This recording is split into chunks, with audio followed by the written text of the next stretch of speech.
At the Metropolitan Council, welcome. This is the meeting, the last meeting of 2023, this December 13th, and that's my honor to welcome everyone here.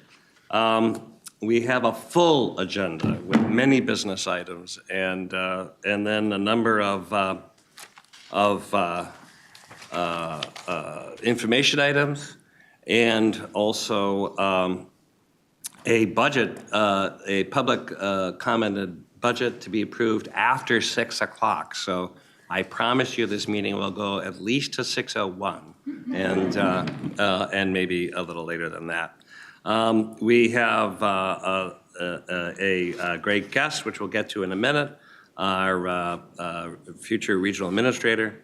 But first, I will assume the agenda is approved if I don't hear any comments. But we also now have the minutes that were sent out in advance from November 8th, 2023. Is there a motion and a second to approve the minutes? So moved. Second.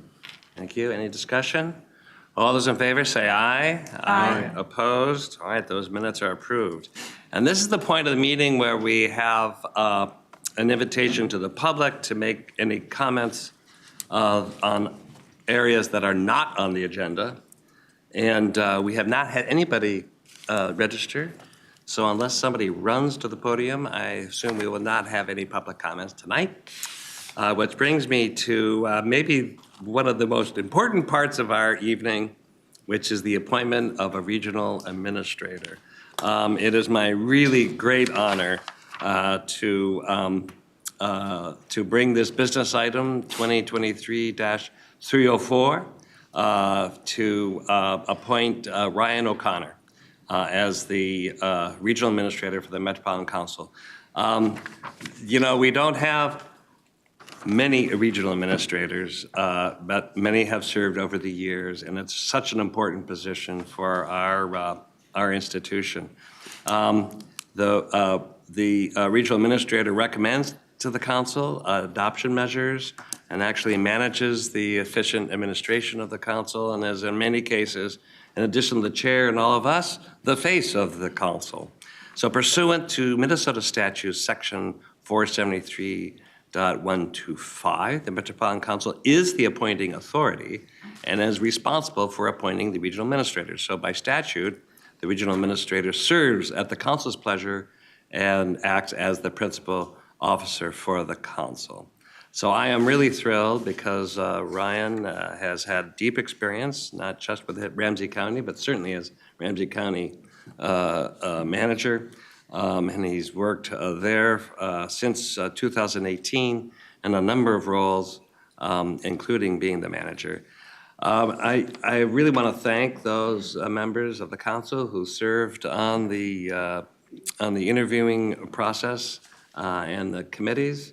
You know, we've had really some wonderful candidates, and that was a great kind of a testimony that the council is a place that attracts really talented people. And I have to personally say, I think Ryan is one of those incredibly talented people that comes at a time when we are marching forward into 2024 with some robust plans and some robust visions and some robust goals. So with that, I am therefore, I am moving that the Metropolitan Council appoint Ryan O'Connor to the position of regional administrator. Is there a second? Second. Thank you. Any discussion? Hearing none, all those in favor say aye. Aye. Opposed? That motion carried. And Mr. O'Connor, welcome as the regional administrator.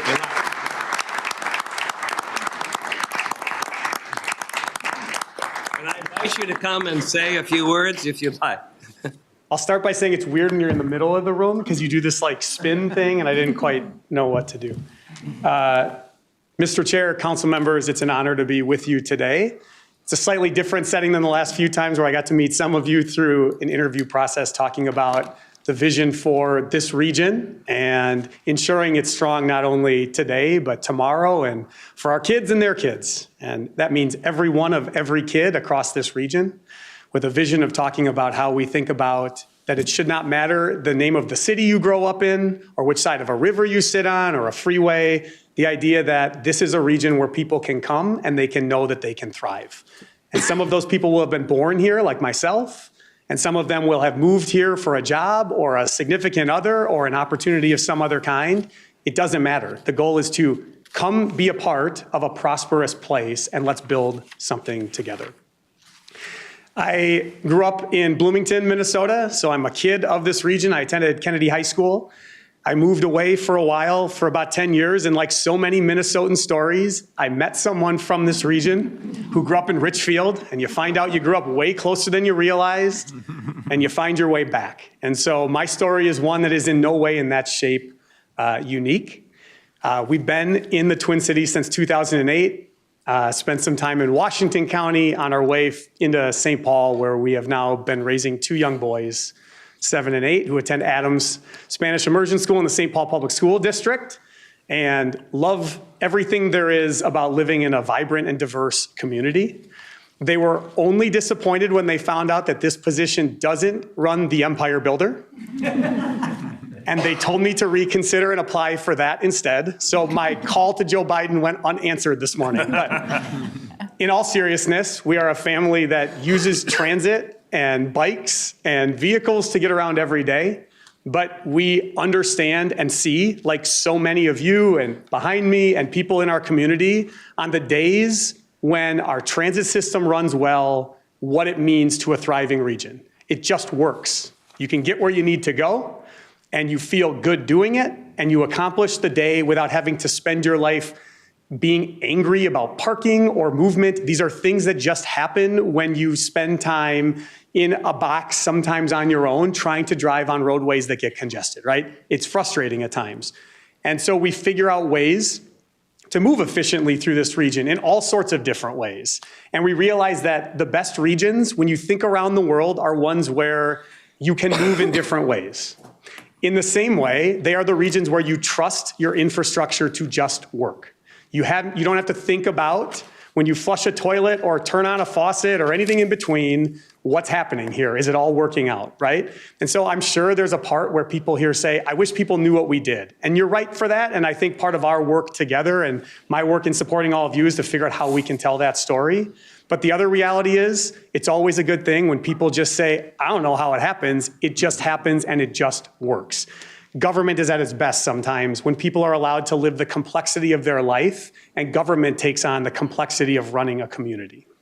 And that takes partners. And so as you think about the regional planning functions of this body and the work that happens with cities and counties, I worked at the Association of Minnesota Counties on my way to working with the Solid Waste Management Coordinating Board, a regional 7-county body, on my way to Ramsey County starting in 2013. And in different moments, tension is important. It's how we have important conversations about visions for a region that both need to include the present day realities of any community you all represent around this table, while also being challenged about what our preconceptions are to say, how do we think together, collectively, about growing and being great today and tomorrow, right? And so how do we leverage the best of every corner of this community and this entire region to build the place we want to build? I'm excited to do all of that with you. And I left out housing, not because I should have, but because you have to go in some order.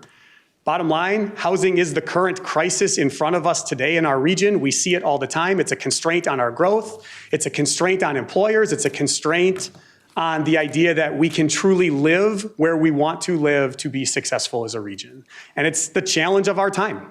And sometimes I think we don't ask for the challenges that get put in front of us, but we're all here together to work to figure out how we're going to solve those challenges. I don't come to you today pretending I have all the answers to any of these questions. I have thoughts. I have experience doing work with 4,000 talented public servants in Ramsey County who are representative of thousands upon thousands of successful and dedicated public servants here at the Metropolitan Council and across all of our communities in this region. And I think sometimes the best way we can say we're going to do this work is say we don't have all the answers, but we can be the convener of finding what those directions are and that vision and values that will drive us. The answers become self-evident when we set the right types of tables. And the work is supposed to be hard. That's why we get into public service in the first place. And so I I will end by saying, I don't know all thousands of the employees, the many thousands of employees right now at the Metropolitan Council. I'm looking forward to making that a big part of my 2024 because it's important that people understand who they work with and their values, and in vice versa. In the conversation I was having for one of the last times this morning as I did new employee orientation in the place I'm doing a goodbye to, I said, like, it's important to stop each other in the hallways or on the street and tell us what is it that is a part of your public service story that brought you here? What makes you run? What frustrates you? What excites you? And I know that you all carry those thoughts.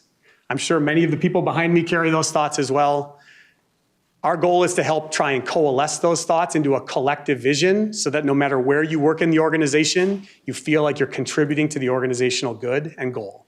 And I pledge to do that as best I can, as ethically as I can, and as transparently as I can. And I look forward to your help in taking what I said as an I statement and making it a we statement of what we can do together. So, Mr. Chair, I appreciate the few moments to say thank you.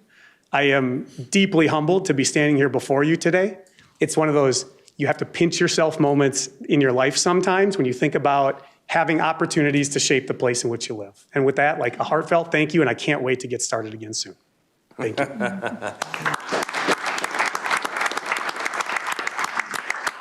Thank you, Ryan. And really, on behalf of all of us, we are thrilled to be your partner and to work forward for the benefit of the region. We have some exciting times ahead.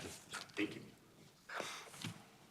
Well, let's march into our very full agenda, and we are starting with the consent business items, but there is one comment related to those consent agenda.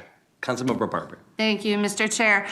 Just want to know that on business item number 2023-266 contained a clerical error when it was considered by the Transportation Committee as a consent item. The clerical error is corrected in our attached business item tonight that we'll have. Great. Well, with that note, is there a motion and a second to approve the consent business items? So moved. Second. Thank you. Thank you. Any discussion? All those in favor say aye. Aye. Aye. Opposed? That consent agenda items are approved. We're now into the non-consent business items and the reports of the Standing Committee, starting with the Community Development Committee. Let's see. That's Councilmember. Vento? Vento. I guess it's Councilmember Vento. Councilmember Barber. There are talking points that could be passed to Councilmember Vento. Thank you. Thanks. Okay, got it. We have 3 CDC items on the consent, or excuse me, we have 2 items on the Community Development Committee report tonight. And the first is 2023-291, the funding recommendations for livable 2023 communities demonstration account development grants.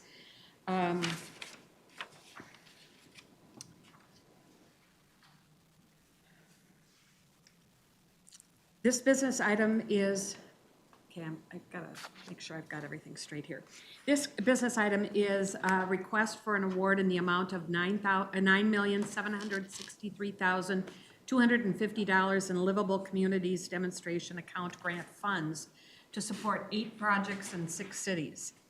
The LCDA grants are for development or redevelopment projects that advance both livable communities and Thrive goals of creating more affordable housing and economic opportunity, improving connections, supporting environmental sustainability, and realizing more equitable outcomes. A total of 17 grant applications were submitted to the 2023 LCDA development program.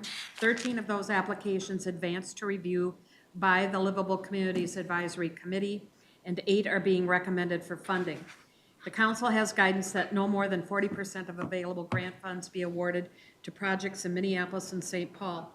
This year, 38% of available funding is going to projects in the core cities, with the remaining 62% going to suburban projects. The projects recommended for funding will bring deeply affordable housing units, living wage jobs, and community gathering space to the region.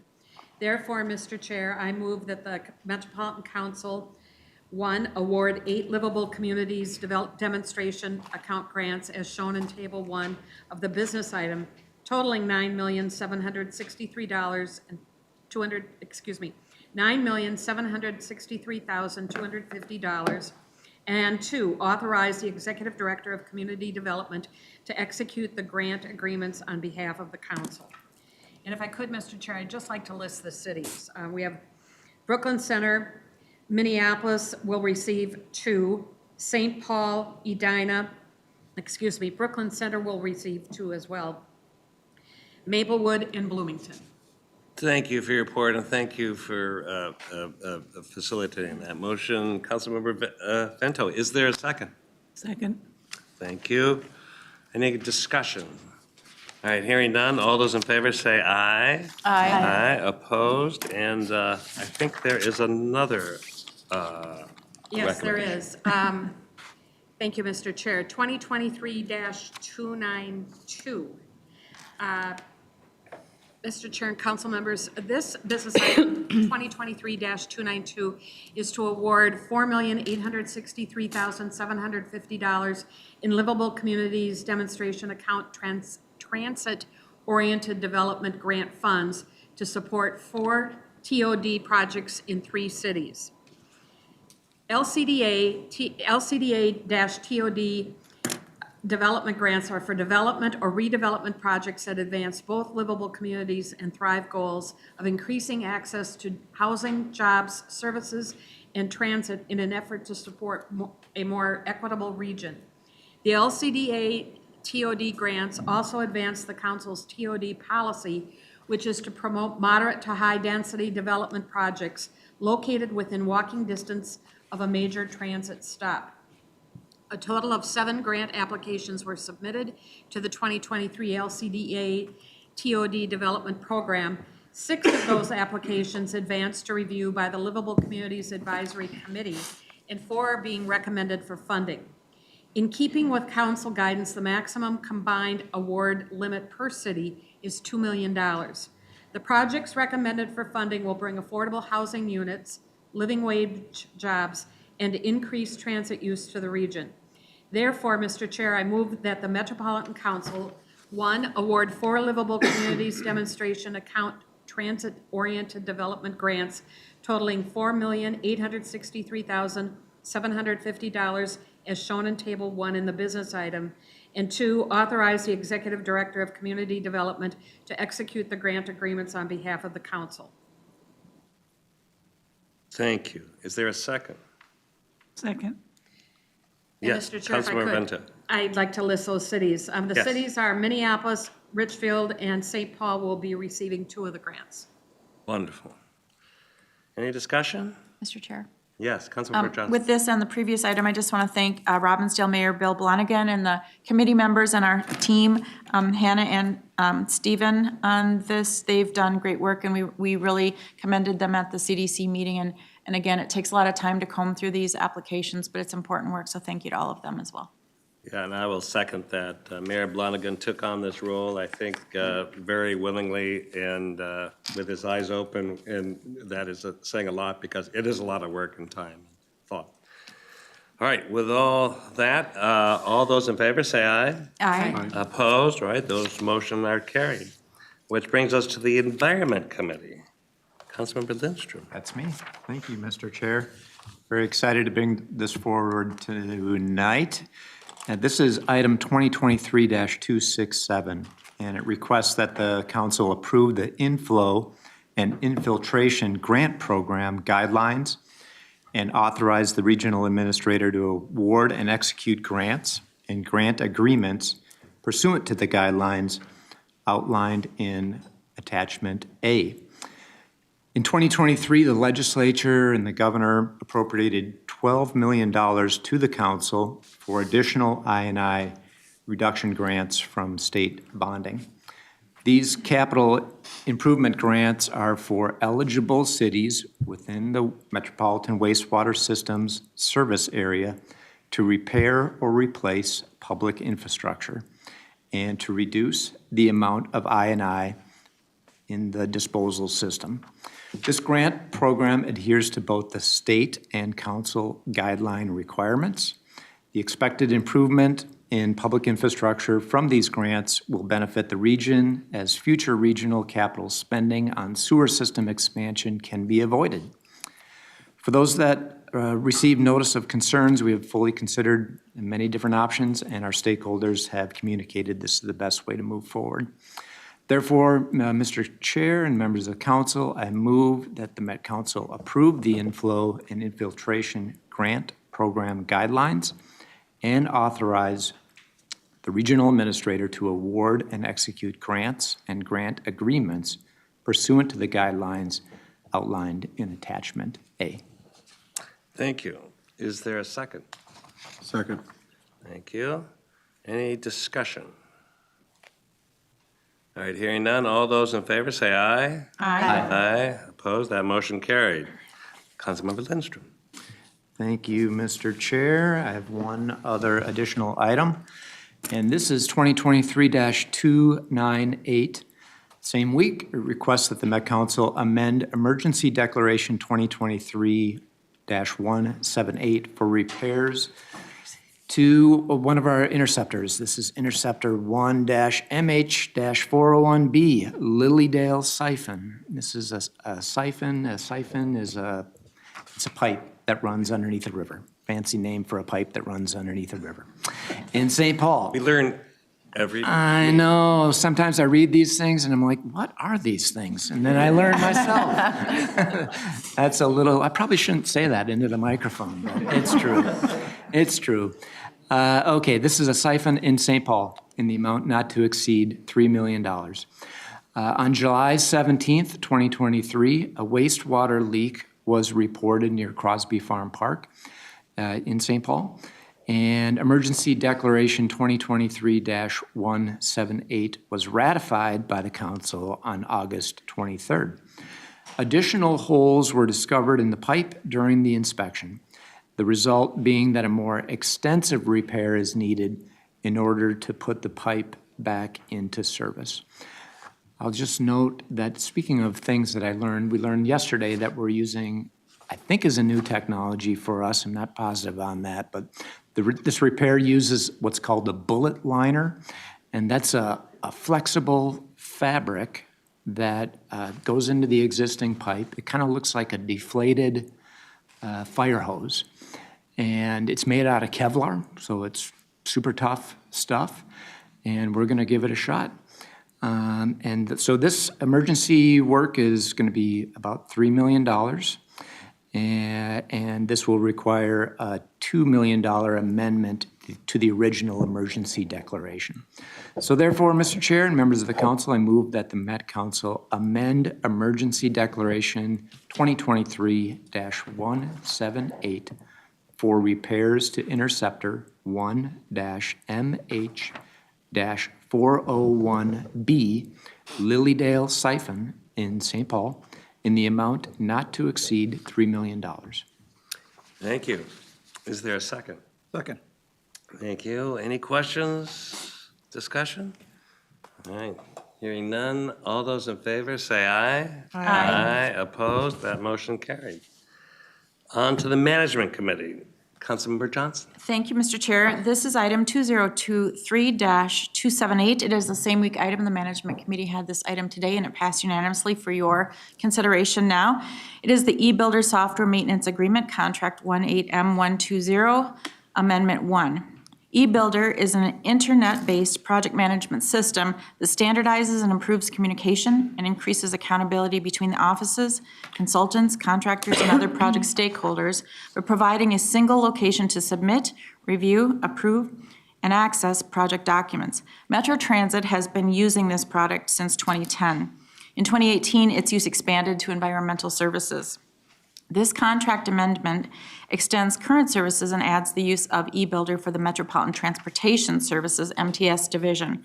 MTS also has a need to manage service contracts in the same manner that ES and MT manage construction projects and contracts.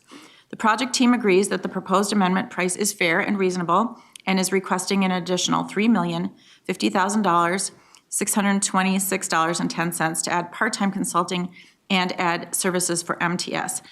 The Office of Equity and Equal Opportunity did not establish a small business goal on this contract because the original solicitation was procured as using sole source. OEEO does not establish small business goals on sole source procurements as they offer no subcontracting opportunities. So with that, Mr. Chair, I move that the Metropolitan Council authorize the regional administrator to execute Amendment Number 1 to Contract 18M120 that will increase the maximum not to exceed amount of $4,870,001. Thank you. Is there a second? Second. Thank you. Any discussion? Mr. Chair, I will just say this is a great move to bring this into MTS. I have learned that they've been doing a lot of things manually and via spreadsheets, which that was great like 20 years ago. So this will then really help, I think, standardize, and it is really part of the effort that we're doing under organizational excellence here to provide our staff members the tools that they need and the systems that they need and the platforms that they need. So this really fits within the goals that we're working towards now and into the future. So, Mr. Chair, I enthusiastically support this, as did the Management Committee. Thank you, Councilmember Johnson. Anyone else? All right, hearing none. All those in favor say aye. Aye. Aye. That motion carried. Thank you. We're on to the Transportation Committee, where there's perhaps a record number of items. Councilmember Barber. Thank you, Mr. Chair. The Transportation Committee's been quite busy. We had 15 items on consent, and we have 11 items for your consideration this evening. So first one, Mr. Chair, council members, business item number 2023-226 is to award and execute a design and construction services contract with Formula for the Metro Blue Line Lake Street Midtown Station renovation. Metro Transit has completed planning and concept design for a major renovation of the Lake Street Midtown LRT station, which is approaching about 20 years in service. Goals of the project are to provide more reliable and consistent ADA access, to improve the customer experience, including cleanliness, comfort, wayfinding, lighting, and safety and security, and to reduce the daily maintenance needed, and to enhance the operational spaces. Formula is a local DBE and has provided architectural services as a sub-consultant on several Metro projects, as well as leading smaller facilities projects. The committee discussed some of the potential design features and the benefits to both customer experience and safety. Therefore, Mr. Chair, I move that the Metropolitan Council authorize the regional administrator to award and execute contract 23P050 with Formula for Metro Blue Line Lake Street Midtown Station renovation design and construction support services in an amount not to exceed $3,471,311. Thank you. Is there a second? Second. Thank you. Any discussion? Councilmember Barber. Thank you, Mr. Chair. Just a note on this one. We've been getting reports both at Transportation and Management Committee on our semi-annual FTA report, DBE reports. And I think this is really significant because this particular contractor had been serving as a sub on other projects and is now coming up as a prime. And we had a very positive report, and a lot of it was some of these businesses who are subcontractors moving up to prime status. So really shout out to our purchasing and our OEO for some of the work that they're doing, because it's really showing in the numbers that we're seeing. Great to know. Thank you for mentioning it. All right, we're ready to vote. All those in favor say aye. Aye. Opposed? That motion carried.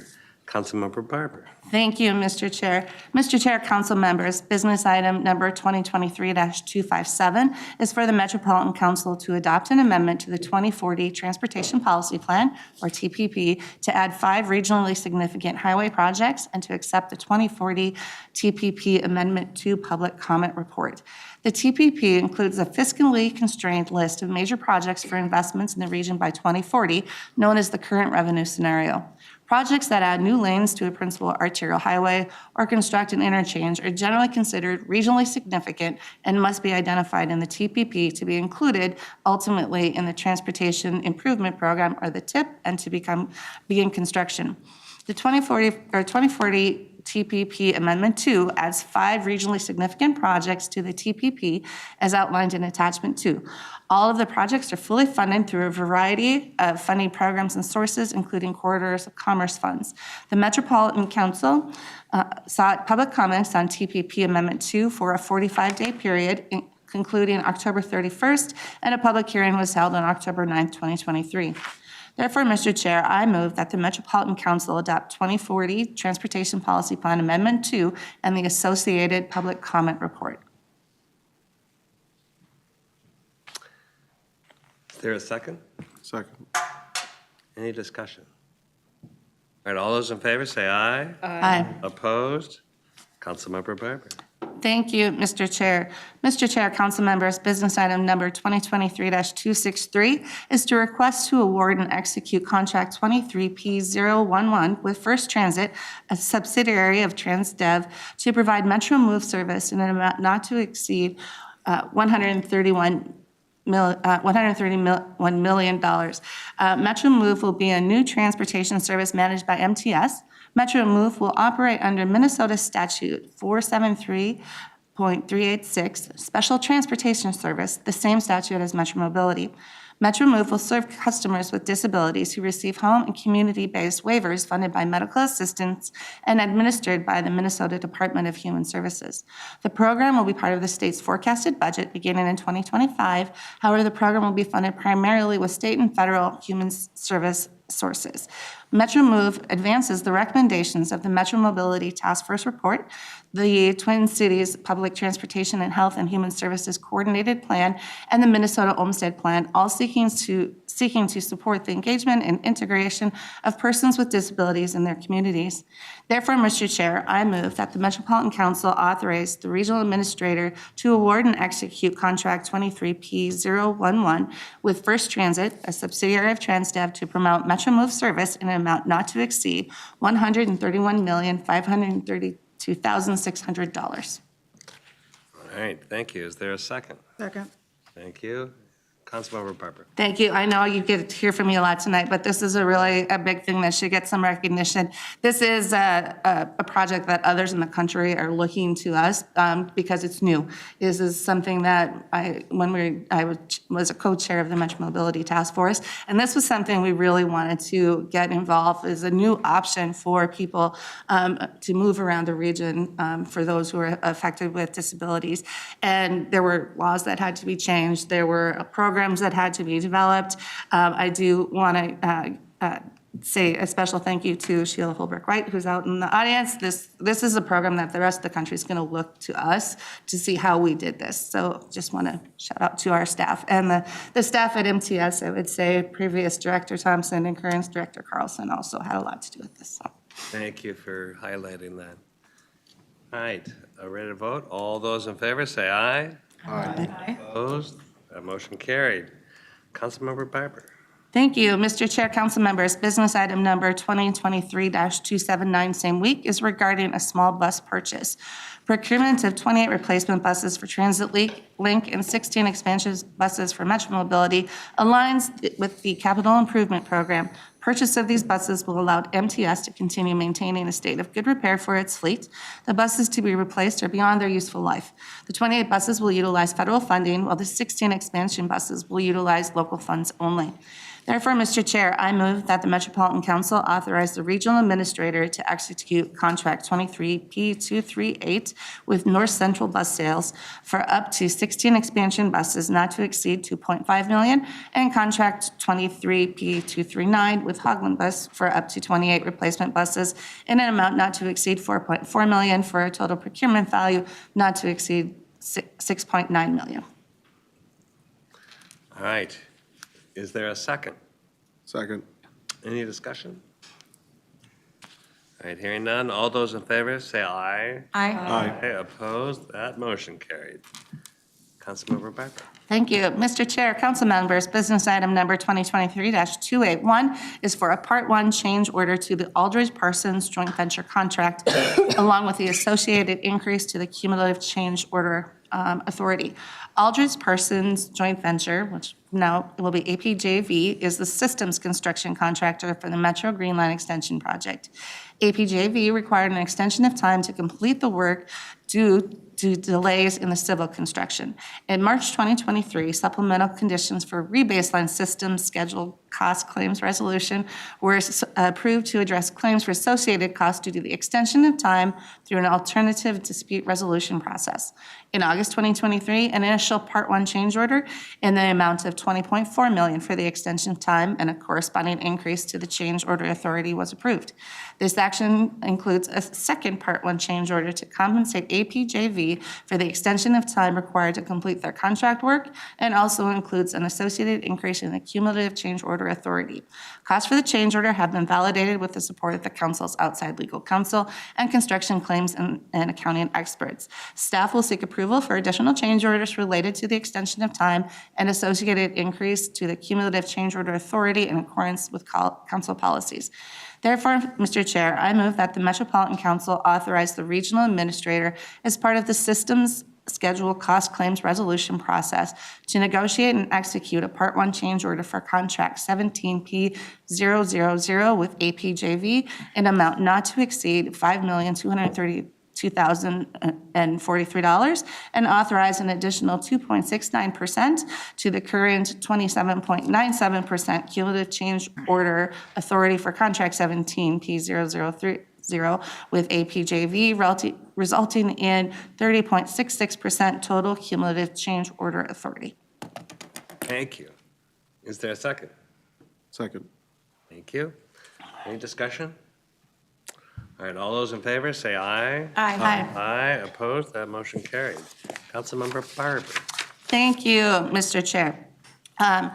Mr. Chair, council members, business item number 2023-284 asks that the Metropolitan Council adopt a code of conduct for public transit use to comply with the 2023 legislature's mandate in the Transit Rider Activity Code of Conduct. The Code of Conduct allows authorized transit representatives to order a person to depart transit properties for violations if the person continues to violate the Code of Conduct after being warned to stop. This year's transportation bill requires the Metropolitan Council to adopt a rider code of conduct for public transit. And when developing the Safety and Security Action Plan, Metro Transit included refreshing and seeking council approval for the updated code of conduct as well. The law requires that posting the code of conduct at light rail and bus rapid transit stations and transit centers, ensuring the code does not prohibit sleeping in a manner that does not otherwise violate conduct requirements, the law requires us to perform stakeholder engagement process before the adoption of the Rider Code of Conduct.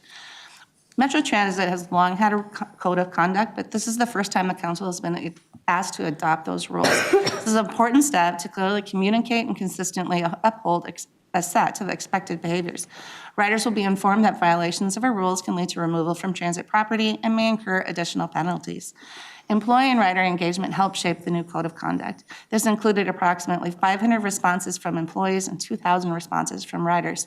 Finally, the code of conduct not only applies to Metro Transit, but also to council contracted routes such as Metro Mobility and Microtransit. Therefore, Mr. Chair, I move that the Metropolitan Council adopt a code of conduct for public transit use to comply with the 2023 legislature's mandate in the Transit Rider Activity Code of Conduct. The Code of Conduct allows authorized transit representatives to order a person to depart transit property for violations if the person continues to violate the Code of Conduct after being warned to stop. The proposed code of conduct for the required is that you pay your fare, wear bottom-stop shoes, one fare, one seat, animals must be in a carrier, and drinks must be covered. Things that are not allowed are sexual or discriminatory harassment, phone calls or music played on speaker, vulgar language, eating, soliciting, gambling, panhandling, loitering. There are a number of prohibited items, also large items that block the aisle, and riding bikes, skating, or skateboarding. Riders will be informed that violations of the Code of Conduct can lead to removal from transit property. For ease of use for transit riders, the written materials may be written in plain language or translated in other languages. Second. Thank you, thank A you. very long motion. Well done, Councilmember Barber. And we're halfway there. This isn't coming as news to us, but to know how important it is that we as council members not only are reviewing, but we're actually approving and advancing a policy that, although we've had codes of conduct in the past, this is something that has a greater urgency. And myself and General Manager Caderas and Chief Morales testified yesterday for the House Transportation Committee, talking about how we are improving safety, how we're committed to, through a number of different strategies, developing a more welcoming environment, not just for our customers, but for our employees.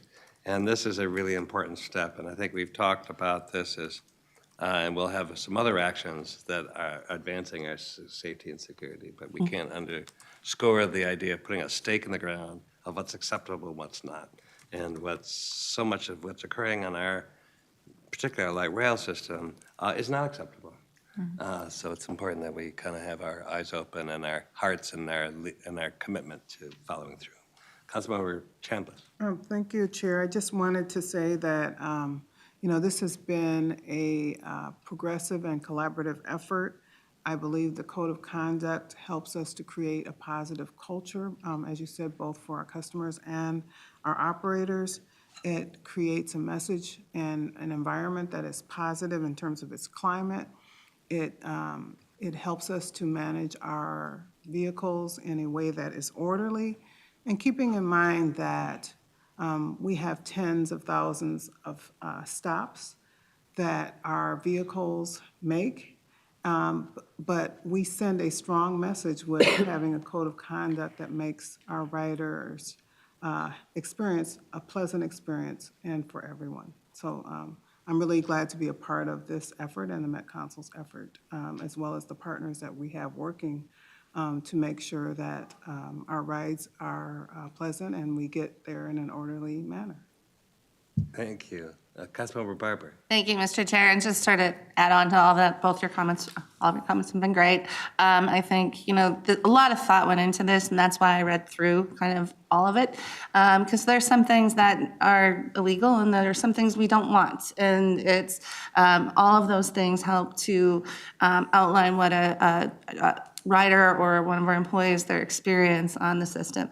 As I always look at the transit system as a community, and to be a community, you really want it to be a welcoming place, and this is a really big step towards that.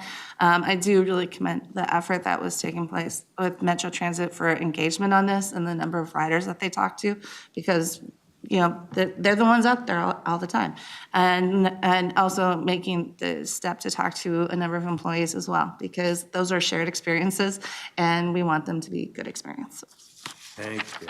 Councilmember Johnson. Yes, Mr. Chair. And just briefly, again, to the press conference yesterday, it was really great to hear from our chief and Leslie Canderas, our general manager of Metro Transit. You guys are doing a great job.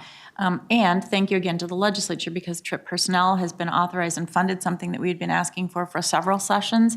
And with that, there will be supplemental security that will be again coming to support our police department. In the past, the police have had to do this work, and now the police will be able to continue to focus on the more serious incidents that are taking place on our transit system. So it's coming together.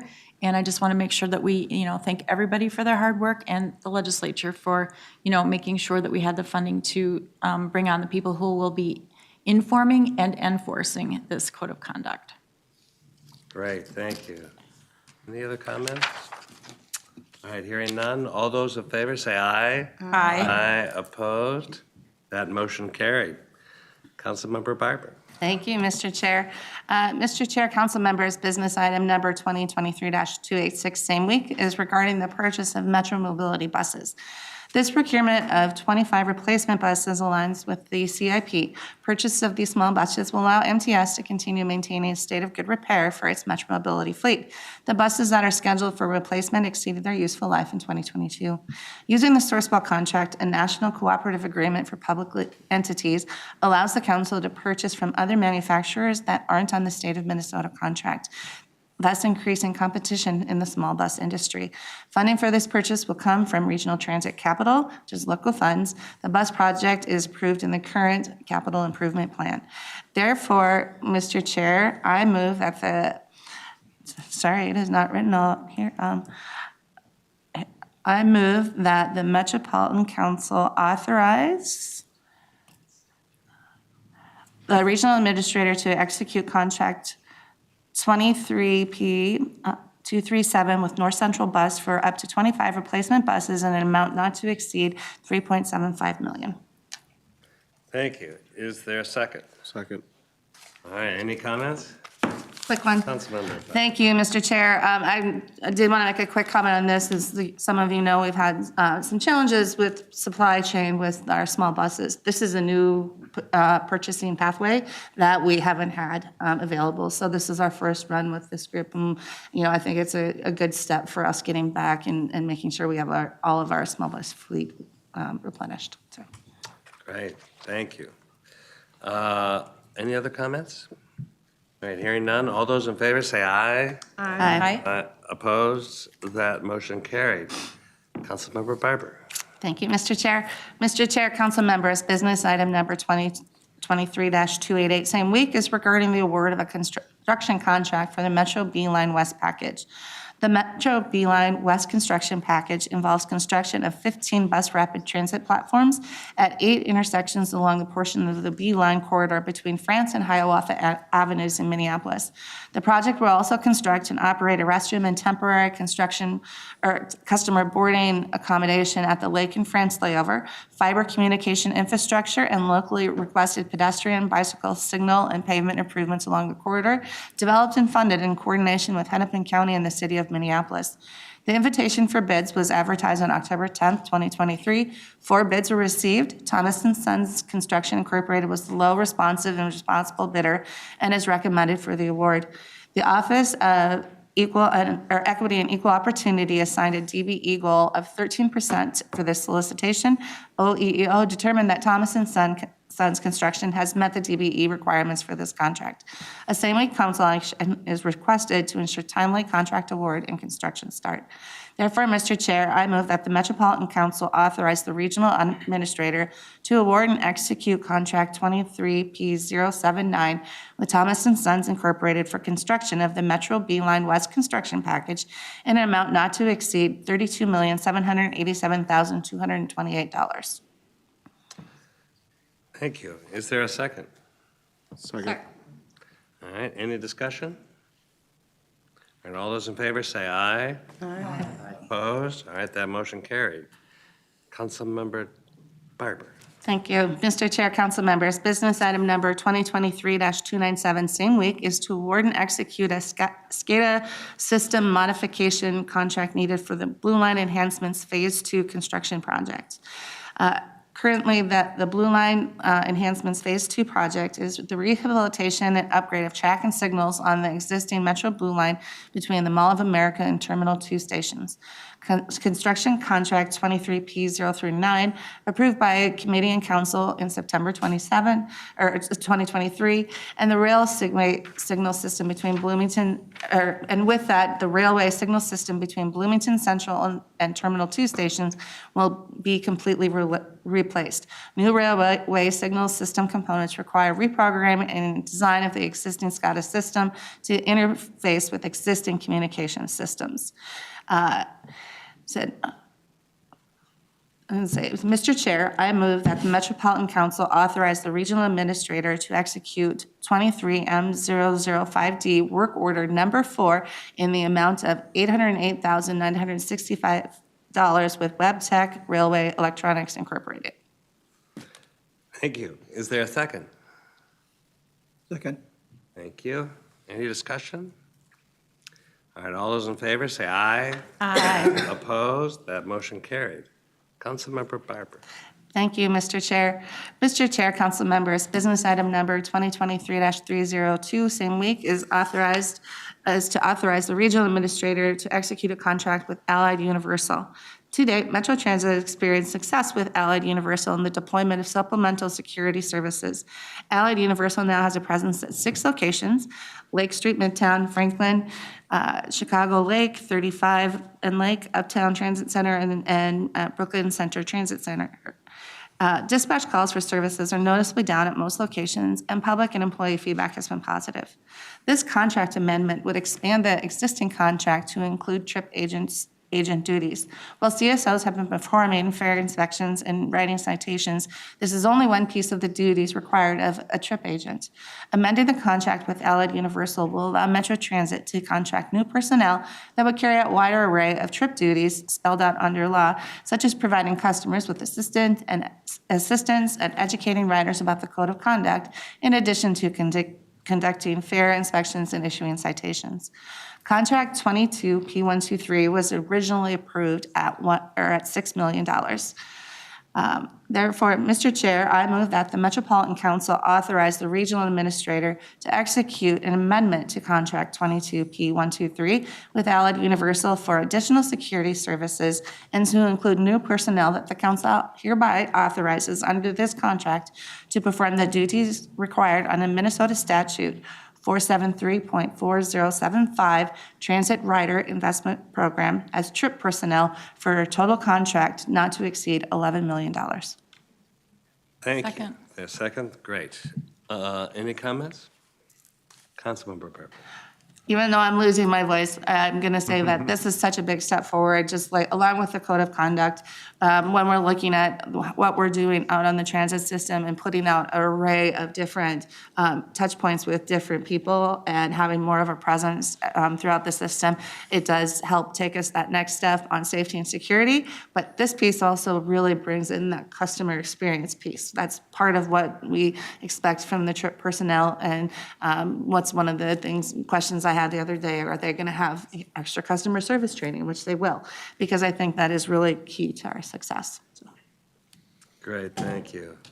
And congratulations to the Leslie and the management to help work through this relationship with Allied to get more human presence on our trains. Any more comments? All right, all those in favor, say aye. Aye. Opposed? All right, that motion carried.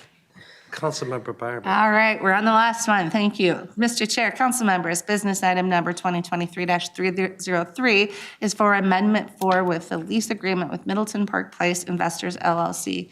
In February 2012, the council executed an 89-month lease through July 2019 for the Metro Green Line Extension Project Office at a cost of $3.58 million. The project's office is used by the agency and consultant staff during the delivery of the project. The lease was amended to extend the lease through December 2023 at a cost of $1.495 million. In May 2023, the regional administrator executed the fourth amendment to the lease, extending the term by 24 months through December 31st, 2025, for an amount not to exceed $1.5 million. Council action is required to ratify the amendment. Office space is needed throughout the completion of the project, and staff will assess project needs regarding the lease going beyond 2025 as the 2025 construction season concludes.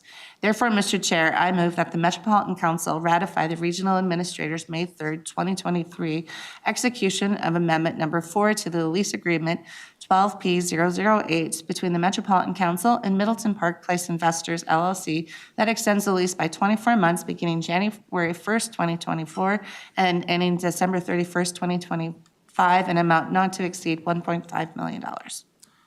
Thank you. Is there a second? Second. Thank you. Any discussion? All right, hearing none. All those in favor say aye. Aye. Aye. Opposed? That motion is carried. Thank you, Councilmember Barber. You may rest now for a moment. But those are some very important actions that we take before year end. We now have a couple of business items that I will talk through. First is a business item 23-300, the approval of a financial settlement with George Gonzalez, a highly compensated employee.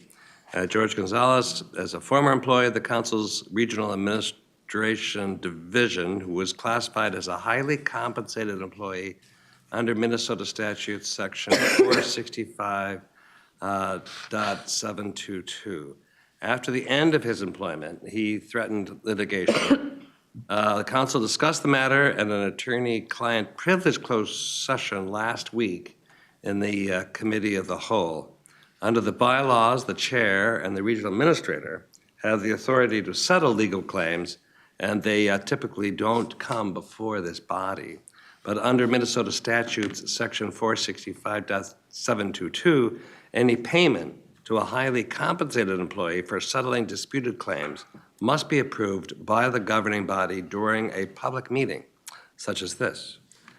The interim regional administrator and I have determined that a $125,000 settlement with Mr. Gonzalez is in the best interest of the council and will avoid the extensive cost, time, and resources associated with litigation, along with ensuring a full release of claims.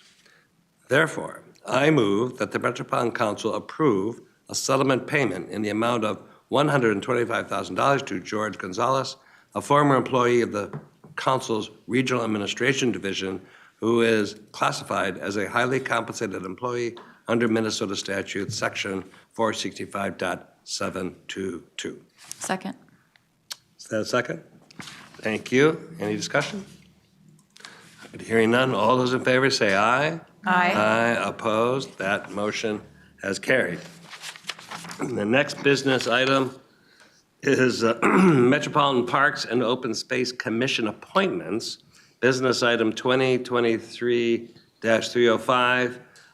It is the appointment of 8 Metropolitan Parks and Open Space Commission members. The Metropolitan Parks and Open Space Commission, MPOS, was created by the legislature in 1974 to advise the council on matters related to the regional recreation open space system. MPOS has 9 members appointed by the council, 8 district representatives, and a chair who represents the region at large. MPOS terms are 4 years and are staggered, and appointments are made in accordance with Minnesota statutes. So currently, all 9 commission members are up for reappointment due to the process of redistricting, which is directed by the Minnesota statute. This process occurs every 10 years after the decennial census so that each district has substantially equal population, with MPOS districts being based on council member districts after redistricting has been completed. So today, I'm recommending approval of 8 of the 9 seats to the MPOS. These appointments were recommended to me by the nominating committee of council members Susan Vento and Tyrone Carter. And Councilmember Vento, thank you so much for spending the time and your discerning interviews and judgment in making these recommendations. So for the chair and districts A, C, the terms will run until January 1st, 2025. The chair, Tony Garuso. District A, Monica Dillenberg. District B, Bob Moeller. District C, Tess Bauska. District D, we are currently recruiting for a District D, and that was kind of coincides with Council Districts 7 and 8, but we will return, they will return with a recommendation at a later date. Now for Districts E-H, the terms will run until January 1st, 2027. District E, Chris Surig. District F, Cecily Harris. District G, Anthony Taylor. And District H, Amanda Dewar. So therefore, I move that the Metropolitan Council approve the above appointments to the Metropolitan Parks and Open Space Commission. Second. Thank you, Councilmember Barbie. And is there any comment? Yes, go ahead. If I could, Mr. Chair, I want to begin by thanking Roland, who has the unbearable duty of having to work with me on this. He's been so patient and put up with all my phone calls and worrying about this, and he's just been excellent. I also want to commend Councilmember Tyrone Carter for his work on it. He brought some really good thinking and structure to the process that I would have otherwise missed. So anyway, it was great. We had phenomenal candidates, and it actually made it quite hard. And probably the most difficult one was we had 2 incumbents and in one district because of the redistricting, and they were both phenomenal. And it pained us all to have to try and make a choice, but we did. With regard to District D, we are working very hard to get that filled. I have reached out to several people, including former council member Molly Cummings. And so we've got an all-out effort going on this, and hopefully in January we can bring a recommendation for District D. 2024 will be the 50th year of the Metropolitan Parks and Open Space Commission. So I think it would be just perfect for us to have a full slate and to be prepared to celebrate our parks even more next year than we have for the last 49 years. Thank you. Thank you so much, and we will look forward to that. And I'll say, Mr. Mullen doesn't look like he's suffering too much. He bears up well. Any other comments? All right, hearing none. All those in favor say aye. Aye. Opposed? Those appointments are approved. On to our information item, and I'm thrilled that we have not just Nick Thompson, but Michael Krantz. Michael, welcome. And this is important work when we think about why do we build transit? We don't do it just because we love trains or buses, even though some of it do. We do it because there's a huge economic impact, so welcome. Thank you. Mr. Chair, council members, I'm Michael Krantz, Senior Manager of Transit-Oriented Development for Metro Transit, and I'm going to be providing an update of the 2023 Development Trends Along Transit report that we do on an annual basis. Sorry, excuse me. First, I just want to recognize Amy Yoder and Clayton Watercott in our office who do a lot of work pulling all of this together, preparing the maps and the analysis and writing the report. It gets used quite a bit. We get a lot of requests for this information, and they do great work with that. We first started doing this back in 2017, so this is the sixth iteration of this report, and it's really remarkable how much the transit system has grown over that time. As I mentioned, some of what drove that original need was just, we get a lot of media requests about how much economic development are we seeing along our transit ways. It's really helpful for grant applications, particularly FTA grant applications, when we're looking to advance projects, but we also just get a lot of other miscellaneous requests. So we developed this report as a way to kind of standardize the way we were responding to those questions and have a common answer. But it's also where development in the region occurs is really relevant to a lot of council goals related to climate, environment, sustainability, safety, health, et cetera. So with that, I'm just going to provide a little bit of background about what we're tracking in the report. We're just looking at the high-frequency transitway system, so high-frequency local bus, BRT, LRT, and the types of development that we're tracking in this report are multifamily residential, commercial, public and institutional, and industrial development. And I want to also recognize the research group that maintains this data set, which makes this sort of analysis possible. There are a lot of regions that have expressed interest in doing a similar type of report, but I think we're really fortunate that we have the data that allows us to do this. So this describes when we start tracking development along a transitway. Just to maintain consistency, we start tracking permits along a project after they've reached a certain phase within that planning process. So after the station alignments and the stations have been finalized. So for new starts and small starts projects, that's after they enter project development. For arterial BRT, that's after the council approves station alignments.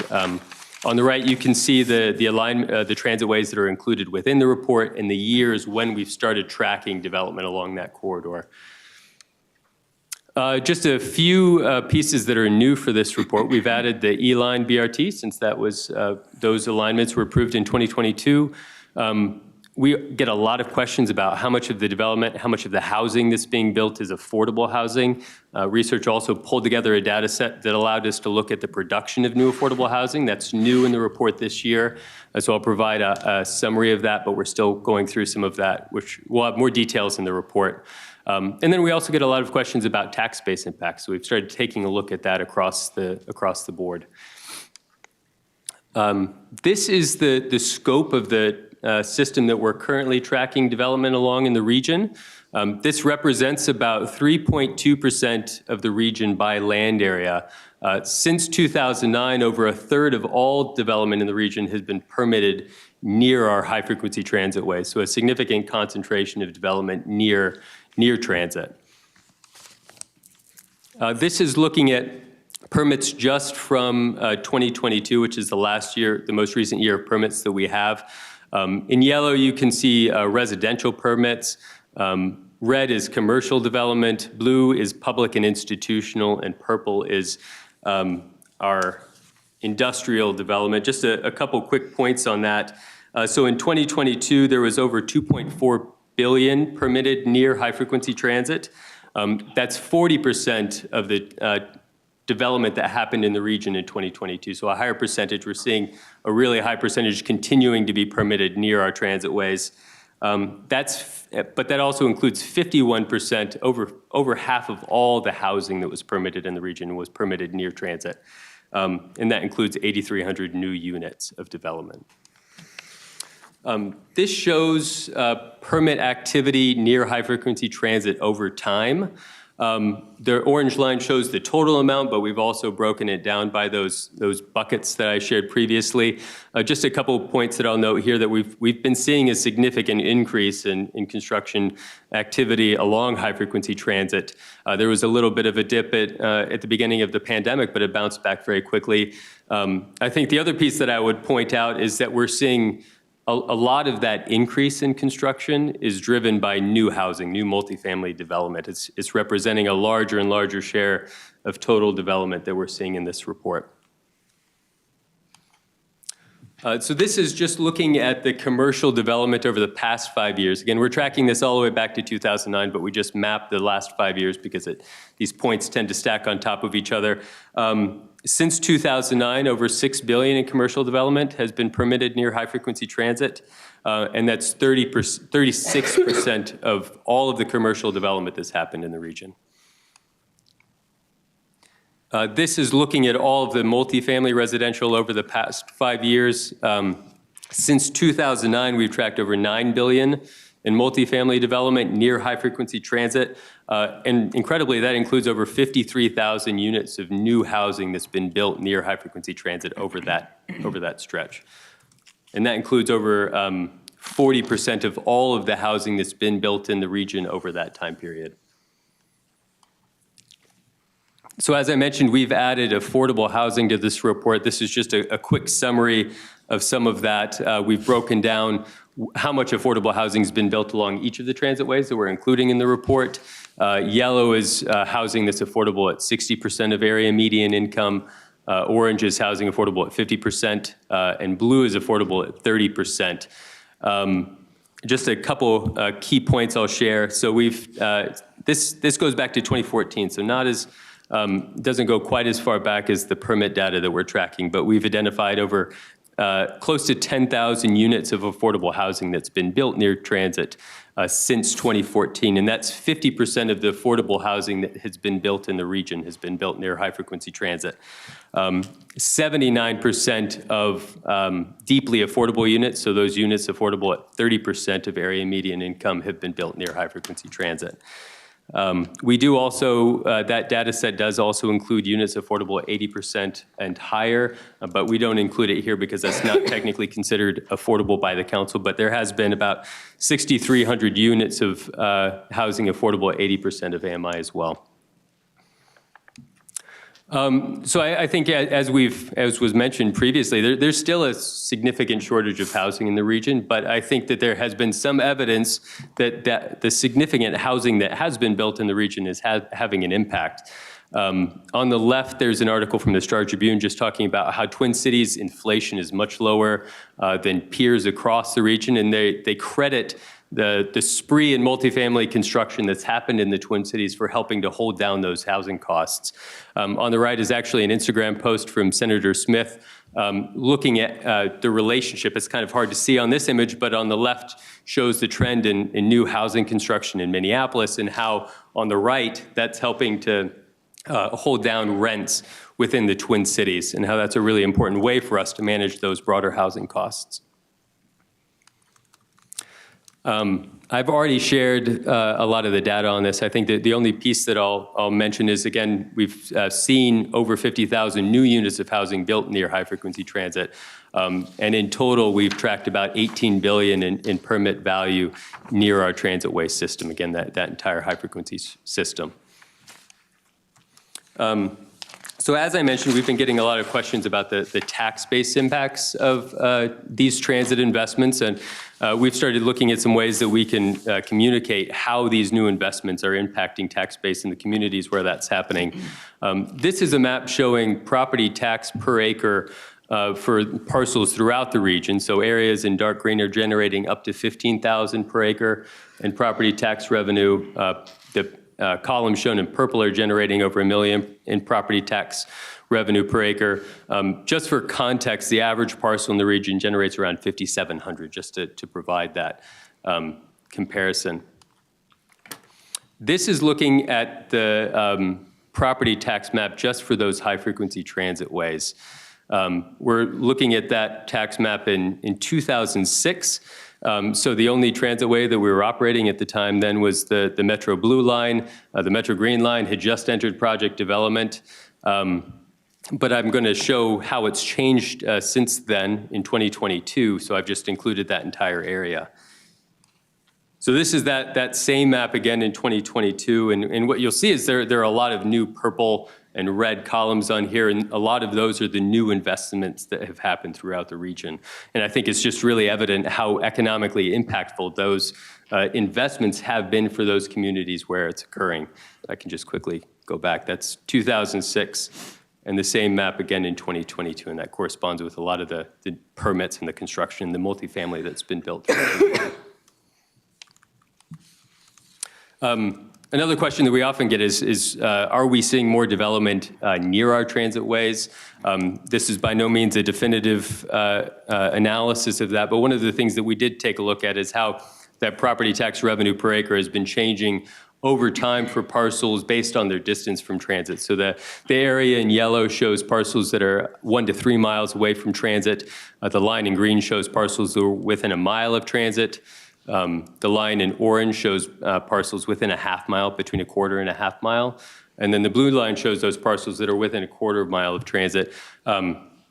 I think the two main pieces is that clearly the tax base is increasing much faster near transit, but I want to emphasize that that increase is really driven by these new investments and not by existing housing and commercial uses along those corridors, which is an important distinction.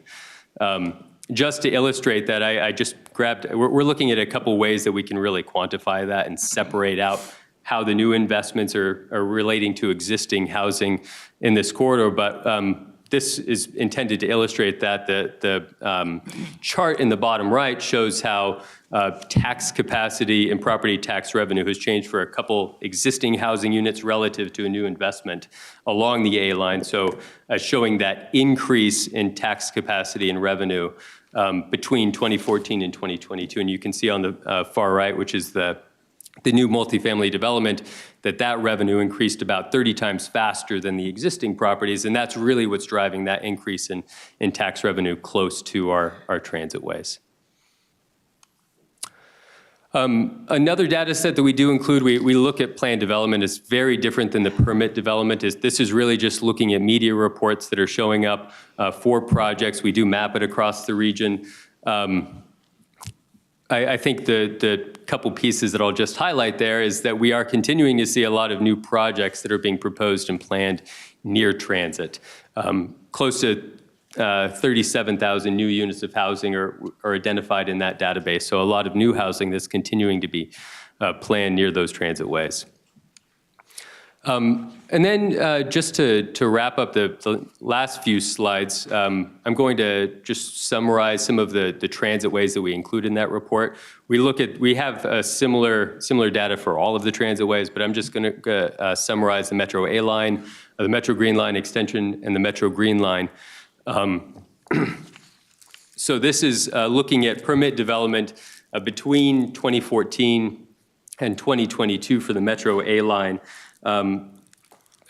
New housing along that has included 3,000 new multifamily units and $900 million of permitted development. But there's a lot of projects that are still planned along this corridor, another 1,800 units of housing that are planned and close to $1.8 billion in planned development along this corridor, so a lot of activity. This is looking at that property tax map again in 2014,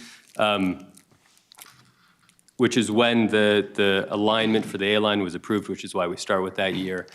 This is that same map again in 2020, so it's really easy to identify where those new projects are happening along the corridor. This is the Metro Green Line extension. Just a couple highlights from that. There's a lot of data related to all of these transitways, so I'm just summarizing some of the key points. 8,000 units of housing have been permitted along this corridor, and close to $2.8 billion in total development value. And that's an enormous increase from 2021. We tracked over, I think, $900 million in new permitted development along the Metro Green Line extension last year alone. So a pretty significant jump up, but also a lot of planned development along this corridor as well. So again, this is looking at the tax map for the Metro Green Line extension in 2011 when it entered that project development phase. This is looking in that same property tax map for the corridor in 2022. So again, quite a bit of development that's happened along this corridor. Just to summarize, the revenue in this corridor has increased about $50 million since 2011, which is a 53% increase. The average parcel in this corridor is now generating around $53,000 per acre, which is 10 times the regional average. And then just in closing, this is the Metro Green Line.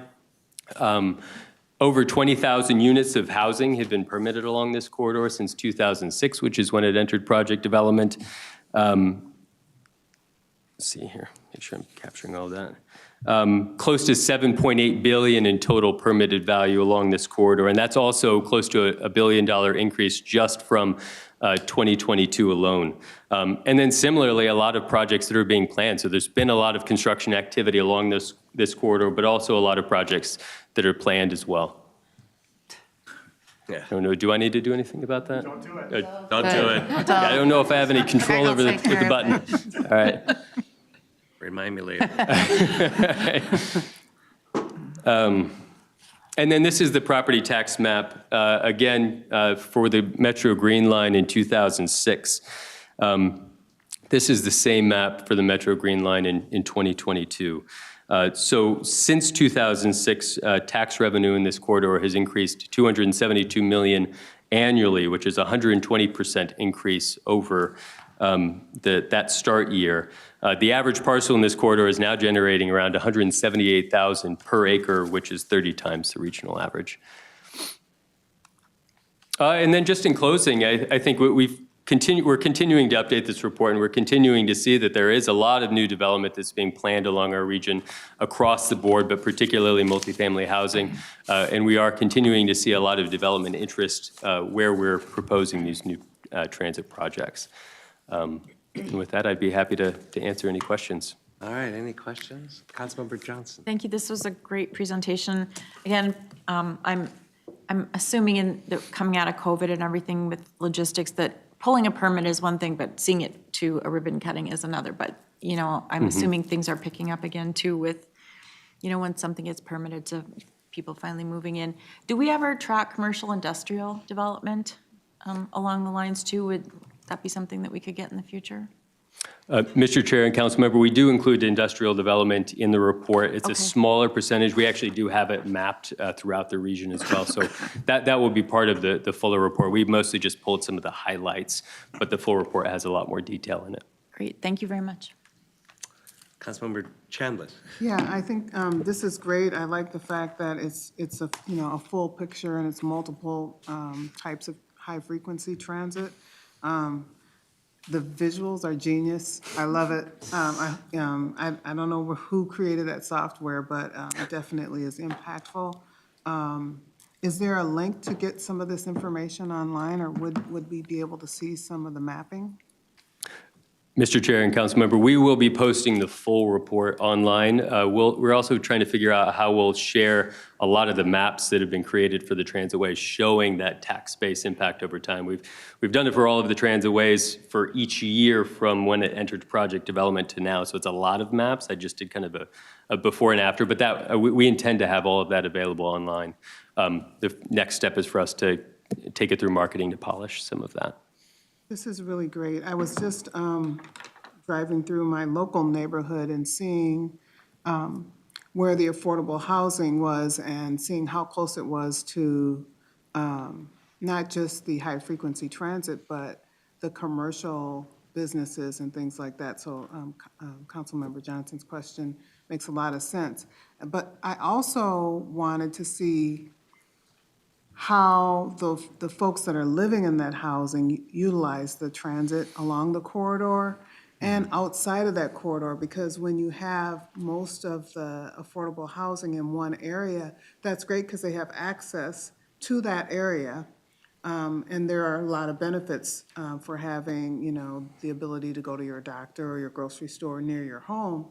But making sure that we have those transit connections throughout the neighborhoods or that city is also important. So seeing how this type of investment impacts a local city and spreads throughout the city would be also interesting to see. Mr. Chair and Councilmember, I think that's a great point. And this is just looking at a very high level. We're summarizing a lot of permit data, but I think that's a really important point that there are a lot of details that get lost when we summarize it at this level. There are a lot of destinations and places that people need to access that we can't really capture here, such as grocery stores and healthcare facilities and all of these services and job opportunities, and having the right mixture of job opportunities for the people living along the corridor. So yeah, it's not something that we've included in this report. I know it's something that folks at APTA and others have been looking at on a broader basis. How do we start tracking that? So I think it's an interesting question that we'll continue to see if there's a way for us to weave that story into this report. Thank you. Any other questions? All right, well, thank you so much, Michael. And we have a few minutes until 6 o'clock, where it was, where we'll have an opportunity for public comment and a vote on unified budget. In the meantime, any reports, Mr. Interim Regional Administrator? Thank you, Mr. Chair. Nothing for me, no. You, General Counsel. Wow, Mr. Chair, thank you. I have 35 minutes today. The floor is yours. 34, I guess. That's pretty exciting, but I'll pass. All right, I'm going to suggest we take a break. There is some food for council members, and we will reconvene at 5:59. Sounds good. Sorry, I don't do this. I'll do it soon.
But they need to register. How long this part will take.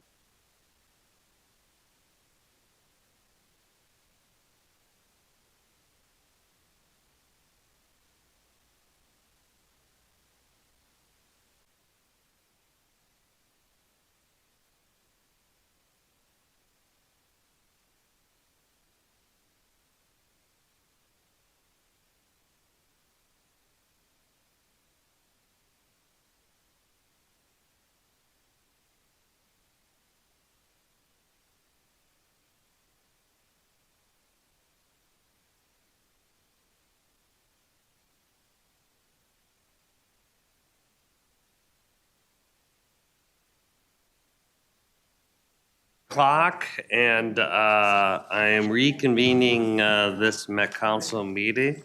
Good afternoon. We are now at the point of the agenda for public comment on the budget and levies to consider the 2024 adopted unified budget. This notification of public comment schedule was included in our business item when we adopted the preliminary operating budget and levies in August, and again, when we adopted the public comment draft in October. Notification of public comment opportunities were also included in proposed property tax statements. And for those who are here today, this is the final opportunity to address the Metropolitan Council before adoption of the Metropolitan Council's 2024 Unified Budget Payable 2024 Tax Levies. So here's what the procedure is for public comment. Individuals will be called to speak in the order in which they've registered. And if you're not pre-registered, we'll give you an opportunity to comment in a few minutes. Individuals have 3 minutes each, and designated representatives of groups will have 5 minutes. And once all speakers have presented, if a speaker who has presented and was limited by time wants to speak some more, you may request additional time. And then it turns out the chair has the sole discretion in limiting or extending testimony from any one person. So we do have one person who has registered to speak. Celoria Hobbs is Hobbs in the room? Yeah, right here. Well, you're welcome to come forward to address the council for 3 minutes. I mean, I don't have anything to say. Nothing to say? Okay. Well, I mean, And I'd like it a minute. I see. And now I'm, not to clarify, you did not wish to speak, so I appreciate that. Are there any other members of the public that would like to speak? Come forward and state your name. Yeah, hi. Hello. And you have 3 minutes. Okay. You can get in the microphone too, that'd be great. Am I on camera or is this recorded? It's And- public. It is. Okay. So if you come to the microphone, people at home can No, hear I'm you. good. I'm good. I think I'll stay right here. It's hard for us to hear. Yeah, you really do have to come. We have to, in order to have public comments, you have to be before the microphone. Okay. So I received this notification. I'm a property owner in Minnesota. And there's a variety of different meetings that I have to attend to personally object in front of every one of you. And I assume that there's probably some people in this area too that I want to see my face. I'm personally objecting to the amount of taxes that I have to pay. I believe that the percentage increase that I have to pay taxes is so high. I don't own an asset that has appreciated 18.8%. The amount of taxes that I have to pay is just mind-boggling. And I want to preface this by saying that I walked in this building, and I'm also not a public speaker. I'm not trying to offend anybody, so I'm trying to be as respectful as I can be. But I walk in this beautiful building, I see all these reports, all these committees, all of these things, and I look at them, and it has numbers that are so high. $11 million here, $9 million here, $1 million here, just being thrown around in these budgets. And I don't think that there's any real assessment about the people that are responsible for paying for this and what the implications of that is to the city and to us personally financially. I don't want to throw the word fraud around. I don't want to throw the word corruption around. I do want to throw around maybe ineffectual financial allocation as one of the justifications for this, which again is, I believe, fundamentally immoral for my government to do. My name is Jimmy Coppins. I live in Hopkins, Minnesota. I don't know how much time I have left, but I just want everyone to know that I personally object to this and I do not want to pay this. And I'm going to do everything within my power, everyone here can see my face, to not pay this because I don't believe in it. I want to thank you for your time. I want to thank you for what you do for a living. I know it's probably hard to see people like me, but you know, hard truths are hard. So thank you for the opportunity to speak. And have a good one. Thank you for your comments. Do you have anyone else who would like to make a public comment? All right, then thank you. I will now close. Chair. Excuse me. Oh, did you want, I didn't see you. I don't speak very well English, but Well, you're welcome to come and before a microphone, and if you can, state your name. My name is Giovanni Toledo. Okay. So I come here because I see the letters too for increasing my taxes for my home, my property taxes. So I don't know, because my house is too old, and you know I can't afford it for increasing my taxes. So I want to come here to see if somebody can help me to lower my taxes. That's what I want to, you know. That was my question. All right, this is a public hearing for consideration of this council in approving a budget. So we're not engaged in individual cases, but we do allow for public comments. Yeah, I understand. Thank you. All right, thank you. Does anyone else wish to make a public comment on the unified budget? All right, then with that, I would, if there's no other members of the public to make remarks, we'll close the public comment on the adoption of the Met Council 2024 Unified Budget and consider Councilmember Johnson's motion. Thank you, Mr. Chair. This is business item 2023-277, and it is the adoption of resolutions for the Metropolitan Council's 2024 Unified Budget and the 2023 payable 2024 tax levies. The Unified Budget process completed over the past year included the adoption of the 2024 preliminary operating budget and an increase in the upper limit on the property tax of levy of 2% on August 23rd. On October 25th, the council was asked and adopted the public comment budget. Notifications to the public for comments were included in our business items when we adopted the preliminary operating budgets and levies in August, and again when we adopted the public comment draft in November. Notification of the opportunities for public comment was also included on the proposed property tax statements, which we saw a couple folks bring those up today. Changes from the public comment budget adopted by the council on October 25th to the final 2024 unified budget are: number one, to incorporate the state's November motor vehicle sales tax or MVEST forecast, and two, to incorporate the state's November sales and use tax forecast into the budget. The public comments that were received in advance of this meeting and at tonight's meeting, ahead of tonight's meeting, were forwarded to each council member for their consideration. We all received the additional comments tonight. So, Mr. Chair, the proposed action on business item 2023-277 is for the adoption of resolutions 2023-23 through 29 for the Metropolitan Council's 2024 unified budget and 2023 payable 2024 property tax levies. Thank you. Is there a second? Second. Any more discussion? All right, hearing none. Bridget, will you call the roll? Johnson? Aye. Chambliss? Aye. Barber? Aye. Pacheco? Aye. Osman? Aye. Cameron? Aye. Zelli? Aye. Morales? Aye. Lindstrom? Aye.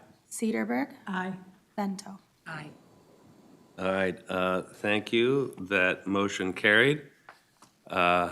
And any other comments or questions? Councilmember Johnson. Mr. Chair, just one final big appreciation and thanks out to the staff who worked hard on this budget. A lot of changes happened in our budget this year, good changes, and those were incorporated tonight. So I just, again, want to thank them for all of their hard work and appreciate everything that everyone does here throughout the council so that everybody throughout the region can have quality of life and have opportunity and prosperity. And there's a lot more work to do, but with the team that we have, we know we'll get there. So thank you, everyone. Well, now I'll second those comments. Thank you, Councilmember Johnson. And this being the last council meeting of the year, I really want to thank everybody for what was really an important year, 2023, period of great decisions, transitions, and I'm really looking forward to 2024 with working with all of you. We have our work cut out for us, but it looks really exciting, and we have a great team to keep going forward with it. So with that, this meeting is adjourned.